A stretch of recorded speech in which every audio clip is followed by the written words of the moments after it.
하루의 말씀, 오늘은 로마서 9장 1절에서 3절까지 말씀 가지고 함께 나눕니다. 성경 봉독하겠습니다. 나는 그리스도 안에서 참말을 하고 거짓말을 하지 않습니다. 내 양심이 성령을 힘입어서 이것을 증언하여 줍니다. 나에게는 큰 슬픔이 있고 내 마음에는 끊임없는 고통이 있습니다. 나는 육신으로 내 동족인 내 결례를 위하는 일이면 내가 저주를 받아서 그리스도에게서 끊어질지라도 달게 받겠습니다. 아멘. 흔히들 종교와 정치는 분리되어야 한다고 말합니다. 또한 종교와 민족도 분리되어야 한다고 말하기도 합니다. 하지만 우리가 살아가는 데 있어 정치를 떠나서는 살 수 없고 민족도 마찬가지입니다. 다만 우리 민족만의 우월성을 강조하거나 타 민족에 대한 혐오를 조장하는 것은 매우 잘못된 것이라 할 수 있을 것입니다. 또한 종교가 너무 깊숙이 세상 정치에 관여해서 정치 권력을 탐하는 것 또한 매우 잘못됐다고 할 수 있을 것입니다. 그러므로 정치와 민족에 대해서는 매우 신중한 접근이 필요하다고 말할 수 있을 것입니다. 성경 중에서 특히 구약 성경은 이스라엘 민족의 이야기입니다. 그래서 구약 성경은 철저하게 이스라엘 민족과 타 민족으로 구분하고 있으며 이스라엘 민족만이 하나님의 백성이라고 말합니다. 그래서 유대교는 매우 민족적인 종교라고 말할 수 있습니다. 그런데 언뜻 생각하면 기독교 역시 매우 민족적인 종교로 보일 수도 있습니다. 왜냐하면 기독교 역시 구약 성경을 여전히 하나님의 말씀으로 인정하고 있기 때문이죠.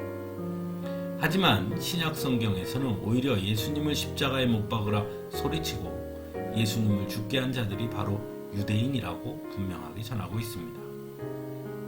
또한 예수 그리스도 이후에 교회는 유대인과 이방인의 구별이 없음을 분명히 전하고 있고 유대인들의 민족적 우월감이나 그들만이 선택받은 민족이라는 것에 동의하지 않음을 분명하게 전하고 있습니다.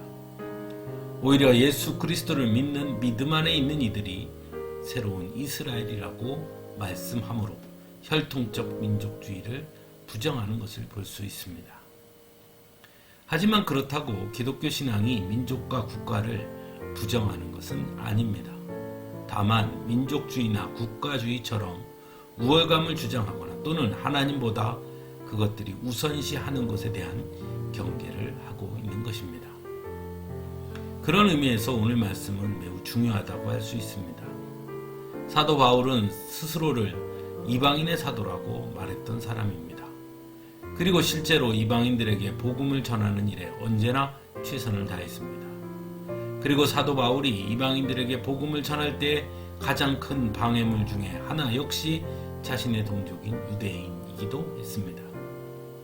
하지만 그럼에도 불구하고 사도 바울은 오늘 말씀에서 나는 육신으로 내 동족인 내 결례를 위하는 일이면 내가 저주를 받아서 그리스도에게서 끊어질지라도 달게 받겠습니다 라고 말할 정도로 자신의 민족을 사랑하며 그들을 위해 기도하는 모습을 보여주고 있습니다. 우리나라에도 처음 복음이 전해졌을 때 우리 믿음의 선조들은 언제나 나라와 민족을 위해 기도했습니다. 특히나 일제강점기 때에는 우리 민족의 독립을 위해 목숨을 걸고 싸웠고 한국전쟁 당시에도 그 싸움은 마찬가지였습니다. 나라를 지키는 일에 언제든 가장 먼저 앞장섰습니다. 그러므로 성도라면 우리 민족을 위해 그리고 우리나라를 위해 항상 기도해야 하는 것입니다. 만일 이 나라와 민족이 하나님의 뜻을 따르지 않고 잘못된 길을 간다면 누구보다 가슴 아파하고 기도해야 하는 것, 그것이 바로 성도들인 것입니다. 사도 바울이 그러한 것처럼 말입니다. 분명 하나님은 우리가 하늘 시민권자라고 말씀하셨습니다. 그렇다고 이 세상의 국가와 민족이 중요하지 않은 것은 결코 아닙니다. 왜냐하면 국가와 민족 역시 하나님께서 우리에게 주신 선물이기 때문입니다. 그러므로 우리에게 주신 국가와 민족이 하나님 보시기에 합당한 모습으로 나아가도록 기도하고 노력하는 것은 성도로서 마땅한 일이라 할 것입니다. 사랑하는 성도 여러분, 오늘 이 시대는 어느 때보다 이 나라와 민족을 위한 기도가 필요한 시기입니다. 그러므로 성도들인 우리는 하나님께서 허락하신 우리의 나라와 민족이 하나님이 기뻐하시는 나라와 민족이 되기를 기도해야 할 사명이 있다는 것을 기억해야 할 것입니다. 그리고 그 사명에 순종할 수 있어야 하겠습니다. 함께 기도하겠습니다.